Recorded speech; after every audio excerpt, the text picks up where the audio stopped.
갓수리 형제 자매 여러분 안녕하십니까? 오늘은 이재명 대통령이 되는 과정 속에서 참 많은 하나님의 섭리 가운데 제가 중요하게 포착했던 점을 살펴보겠습니다. 우리나라가 정치적으로 극단에 치우치다 보니까 교회에서 극우를 지지하는 사람들은 윤석열을 지지한다고 함부로 말을 못하고 눈치를 보기도 하고, 또 반대로 이재명 대통령을 좋아하는 사람들은 마치 이재명 대통령을 지지한다고 하면 좌파, 빨갱이, 차근법 찬성자 이런 식으로 매도해버리는 분위기가 만들어져서 대통령을 좋아한다고 말을 못하는 그런 사회가 되어버렸죠. 너무나 웃긴 건데 그런 분위기를 깨기 위해서 제가 또 솔선수범을 해야죠. 그리고 갓소리는 이미 그런 극단적인 우파 유튜버를 보는 사람들과 상식을 무시하는 사람들을 포기했기 때문에 저와 정치적, 신앙적 성향이 맞는 사람들하고만 가기로 결정을 했습니다. 그랬더니 또 새로운 좋은 멤버십 분들도 만나게 해주셨죠. 이 영상의 내용도 예전에 제가 이재명 대통령 테러 사건이 있은 후에 만들려고 했었는데 미루다가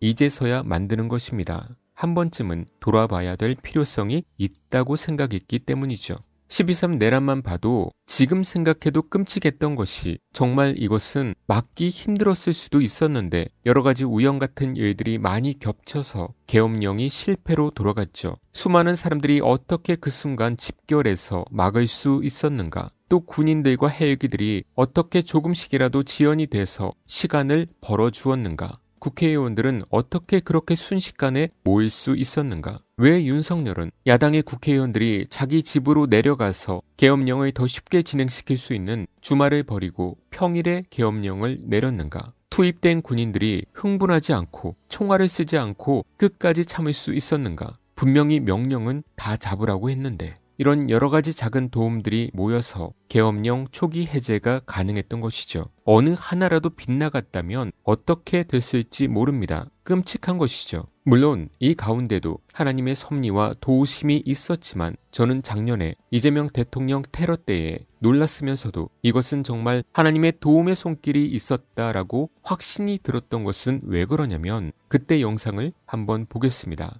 혹시라도 이재명 대통령께서 이 영상을 보시면 트라우마가 살아나실 수도 있어서 죄송하지만 온라인에서도 잘 없더군요. 보시면 김진성이라는 테러범이 앞에서 목을 찌릅니다. 그때는 이것을 또 자작극이라고 하는 사람들도 많았죠. 여러분 보실 때 이것이 자작극으로 보이십니까? 온 힘을 다해서 찌르는 것이 보이시죠? 그런데 제가 놀랐던 것은 이것을 진보 유튜버들도 아무도 말을 하지 않더라고요. 어떤 거냐면 만약에 저 칼을 찌르는 방향, 즉 대통령 오른쪽 뒤쪽에 어떤 사람이 있었다거나 또 그 자리에 있던 사람이나 다른 사람이 이재명 대통령이 넘어질 때 넘어지지 말라고 뒤에서 조금이라도 받쳐줬거나 앞으로 밀었다면 이때 사망했을 수도 있습니다. 1mm만 더 칼이 들어갔더라면 사망했을 거라고 의사도 그러잖아요. 그러니까 뒤에서 어떤 사람이 이재명 대통령을 위해서 앞으로 밀었다면 끝인 거예요. 그런데 아무도 밀지 않고 쓰러지고 밀리도록 그 공간이 준비되어 있었던 것입니다. 저는 이것을 보고 정말 하나님께서 도우셨다. 이것을 말하는 사람이 제가 보는 유튜버들 중에는 아무도 없었어요. 그 누구도 이런 얘기를 하지 않았어요. 저는 이때 이걸 보고 하나님께서 살리시려고 하셨구나. 그러면 대통령은 앞으로 볼 것도 없이 되겠구나 라는 그 하나님의 힌트와 확신을 이때 더 확실하게 굳혔습니다. 의심이 없었습니다. 이것이 하나님의 손을 아는 것이지 애덤 스미스가 말하는 보이지 않는 손이 하나님이 아니에요. 그만 속으시라니까요. 기독신문사도 아니면서 기독일보라고 이름을 짓고 정치적 선동을 잘하는 곳에서 차근법을 발휘했다고 하면서 이런 식으로 선동을 하죠. 여러분이 아셔야 될 것은 이 세상 정당은 세상 사람들의 비위를 맞춰 주어야 합니다. 그래서 소수 의견들을 들어주는 척하면서 발의는 해줄 수 있어요. 그래서 최소 인원 10명이 차근법 비슷한 무언가를 발의를 해도 그것이 꼭 통과되는 것이 아닙니다.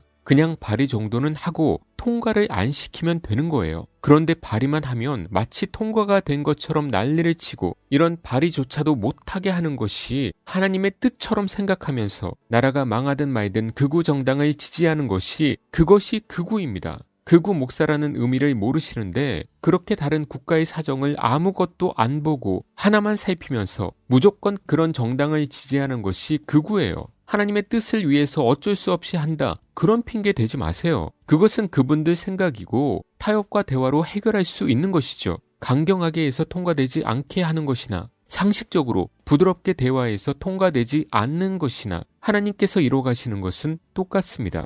자기들의 성질대로만 해결하려고 하지 마세요. 그러면서 하나님 팔면 안 되죠. 민주당의 사정을 잘 모르시나 본데 잘 보면요. 그전에 있던 극좌 성향들 또 페미 성향들의 국회의원들은 다 모두 탈락됐어요. 거의 없습니다. 너무나 놀라운 거예요. 저도 저 정도면 괜찮다라고 생각을 했는데 그 사람이 페미 성향이 있으니까 떨어지더라고요. 너무 놀랐어요. 그런 것을 구구 목사들은 모르고 있다는 거예요. 이렇게 변해가는 것을. 또 음모론 유튜브 스피카라는 곳을 여러분 아시죠? 예전에는 조금 재미있는 음모론 내용들을 올렸는데 언제부터 정치적인 것에 관여를 하다 보니까 완전 거짓말들을 만들어내더군요. 최근에 이재명 대통령 취임식 영상을 보니까 박근혜, 이명박, 윤석열 대통령 취임식과 이재명 대통령 취임식을 비교하면서 이재명 대통령 취임식에는 사람들이 거의 안 왔다 이러면서 한숨을 쉬면서 사람들을 선동하더군요. 아니 그렇게 인기가 없는 사람이 어떻게 대통령이 됐죠?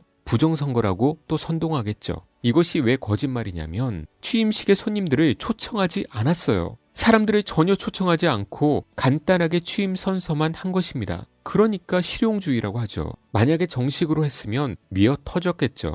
그런데 그런 것도 전혀 모르고 사람들이 안 왔대요. 이것이 바로 거짓 선동이죠. 거짓말하는 자는 영원한 지옥불에 떨어지게 될 것입니다. 관심 없는 분들도 지금 이재명 대통령이 일하는 모습을 봤을 텐데 이렇게 열심히 일하는 대통령 보셨습니까? 삼성 이재용 회장도 너무 좋아하잖아요. 그런데 그냥 미운 거죠? 그냥 미워하는 것은 죄입니다. 그런 죄악 가운데 밀어넣는 목사들이 참된 목사입니까? 그 사람들은 그렇게 미워하고 욕하고 비방하고 시행하고 있지도 않은 악법만 걱정하다가 나이가 들어 죽게 되어서 진리를 알지 못하고 영원한 멸망의 길로 떨어질 것이고 교인들도 그렇게 되게 만들 것이고 세상에서도 망신을 당하고 욕을 먹게 할 것입니다. 어차피 바뀐 정권, 이제는 눈을 좀 풀어서 한번 보시길 바랍니다. 여러분이 세뇌가 되었던 그 내용의 사람이 절대 아니라는 것을 알게 될 테니 말이죠. 그렇게 마음이 바뀌신 분들은 저한테 간증 메일을 한번 보내주세요. 그러면 제가 박수는 쳐드릴게요.